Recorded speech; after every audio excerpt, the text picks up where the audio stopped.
Hello, would you like to read this book with me? This is The Art of Living, a version created by Sharon Labelle of the manual by Epictetus, the philosopher. Epictetus was a Stoic philosopher born in 55 AD in Phrygia, which is the eastern coast, the far east of Rome, and he died in 135 in Acropolis. In other words, he lived for 80 years and led a difficult life.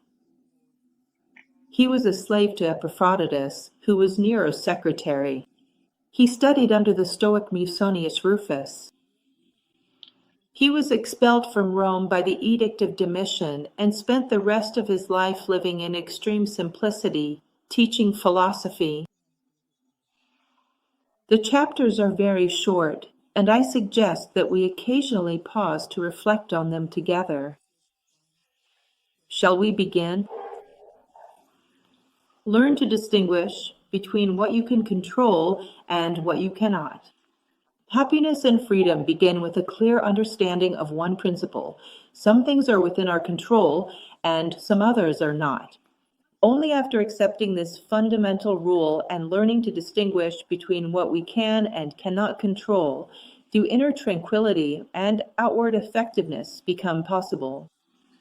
In other words, the main idea of this paragraph is, serenity and happiness depend on distinguishing what depends on us and what does not depend on us.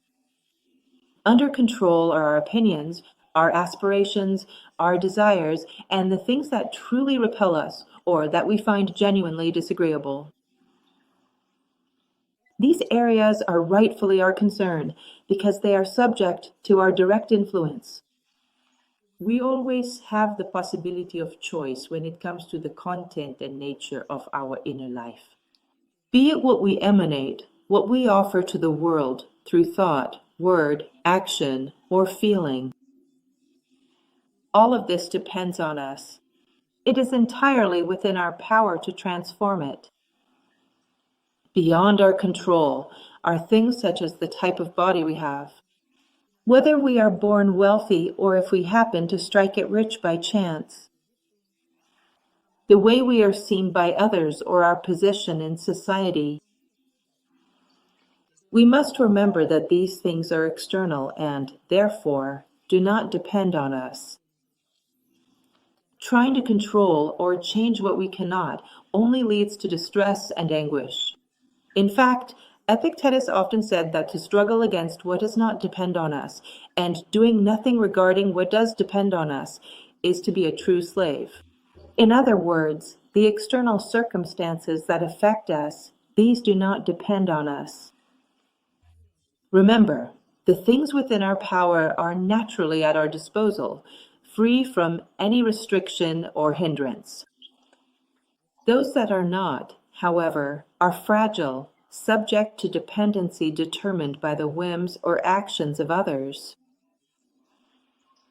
Also remember this, if you believe you have complete control over things that are naturally beyond your reach, or if you try to take on the matters of others as if they were your own, your pursuit will become distorted and you will become a frustrated, anxious person with a tendency to criticize others.